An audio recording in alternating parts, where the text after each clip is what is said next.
இந்த நாட்டில் தேர்தல் எல்லாம் நிக்க கூடாதியா? 3 தேர்தலில் நின்றுருக்கேன். நான் செஞ்ச பாவம்லாம் அதிலே தின்னுட்டேன். ஏன்னா எவனை கும்பிட்டேன்னு தெரியாது, எதுக்கு கும்பிட்டேன்னு தெரியாது. என்ன ராஜேந்திரன் தப்பிச்சுட்டு இல்லாமா? நீ கொடுத்து வச்சவன். ஏன் எவனையெல்லாம் கும்பிட்டேங்கிறிய? இந்த தேர்தல் நேரத்தில் ஒரு பெரிய சங்கடம்யா. ஒரு முழு முட்டாப்பை தான் நமக்கு வழிகாட்டுவான். நம்ம திருக்குறள் படிச்சதுக்கு அங்க கும்பிடுமா, இங்க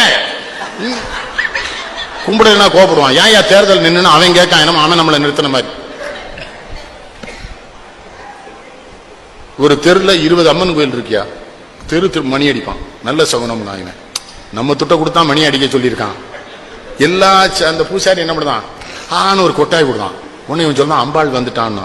நான் சொன்னேன், நுரையீரலுக்கு காத்து போலேன்னா தான் கொட்டாய் வரும். ஓ மூடியா, அதான உண்மை. நுரையீரலுக்கு காத்து போலேன்னா என்ன மணி கண்டேன். சரி, நம்ம அம்மனெல்லாம் கும்பிட்டாச்சு.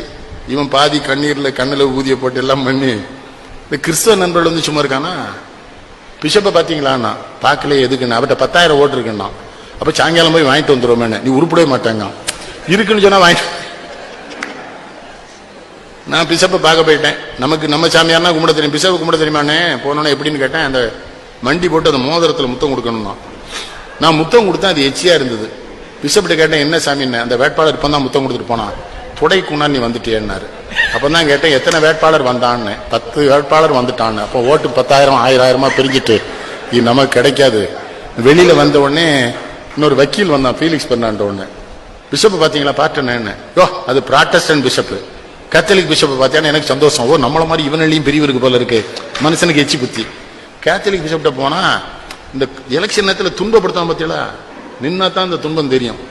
4 பேர் நிக்கான். அவர் பாவமன்னிப்பு கூண்டுக்குள்ள இருக்காரு. அங்க போய் ஓட்டு கழுங்க.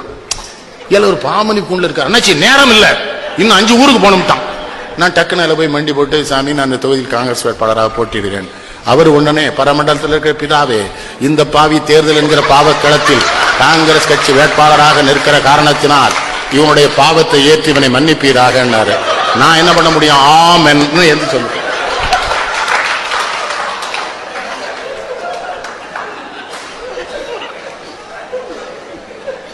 அதோட உடலையா இன்னொரு கட்டடத்துக்குள்ள கூட்டு போனா ஒரு சின்ன லைட் எரியுது. அங்க எத்தனை பேர் இருக்கானே தெரியல. ஆம்பளையும் பொம்பளையுமா உட்கார்ந்து இருக்கான். ஏசு வருகிறார், ஏசு வருகிறார். நான் சொன்னேன், அவருக்கு தான் நம்ம தொகுதியில ஓட்டு இல்லையே, அவர் ஏன் வர? அங்கே ஒருத்தர் சும்மா இல்லையா. திடீர்னு என்ன பண்ணானுவா, ஆலே லூஜா ஆலே லூஜான்னா பாதரி கூட வந்தல 2 பேருக்கு வேட்டியில ஒண்ணுக்கு போய் என்ன சத்தம் போனா இருக்குல்லன்னு. உங்களை சிந்திக்க வைப்பதற்காக இந்த செய்திகளை சொல்லுகிறேன். இது தேர்தலா? யோசிச்சு பாருங்க. முஸ்லிம் நண்பர்கள் சும்மா இருந்தானா பள்ளிவாசல கொண்டு வச்சு அவனாவே எனக்கு ஒரு குல்லா போட்டு ஒரு 5 கிலோ பூந்தியை வாங்கி அவன் பாட்டுக்கு ஓதுறான். நம்ம பையா சொல்றான் தொக்க ஓதுறானா ஜெயிக்க ஓதுறானே தெரியல. என்ன சரி விடு.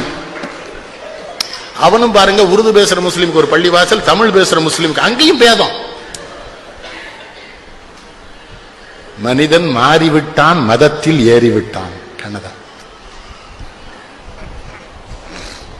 இன்பமும் துன்பமும் இயற்கையின் நியதியினர். ஏற்றத்தாழ்வுகள் மனிதனின் ஜாதி. பாரில் இறைவன் படைத்ததையெல்லாம் பாவி மனிதன் கெடுத்து விட்டானேனார். மதத்தில் அதானது. தேர்தலுக்கும் மதத்துக்கு என்னையா சம்பந்தம்? இருட்டுக்குள்ள ஒரு கிராமத்தில் போயிட்டு இருக்கேன், கும்பிடுங்கிறான். கும்பிட்டுட்டு பாக்குறேன், எரும மாடு போகுது. நம்ம திருக்குறளை படிச்சு தாலியை போட்டு அறுக்கவா இல்ல எரும மாட்டை கும்பிட விடுதே இல்லைங்க. மாட்டின் சொந்தக்காரர் எத்தனை மகிழ்ச்சி அடைவார். செருப்பால் அடிச்சிருவான். அவன் என்ன நினைப்பான், மாட்டுக்கும் மனுஷனுக்கு வித்தியாசம் தெரியாதவே வேட்பாளரா என்ன பாடு படிச்சுட்டானோ. ஒரு கிராமம், சின்ன கிராமம், ஊராட்சி மன்ற தலைவர் கணேசன். அவர் எப்படி இருப்பாரு? மாடு கிட்ட வச்சிருக்காரு, பருத்தி கொட்டையும் புண்ணாக்கும் கலக்கிட்டு இருக்காரு. காலையில அவர்கிட்ட கூட்டு போயிட்டான்.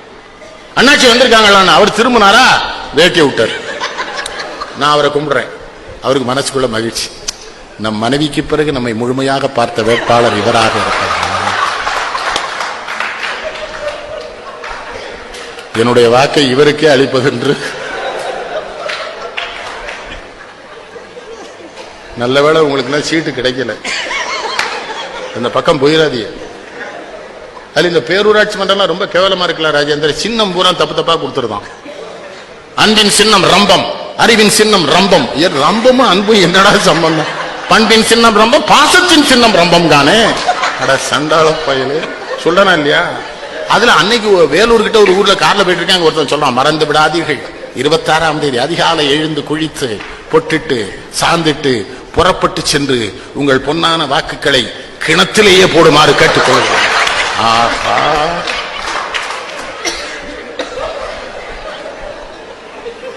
உலகத்திற்கு ஞானம் தந்த நாடு இந்தியா என்று பெருமை பேசுகிறோம்.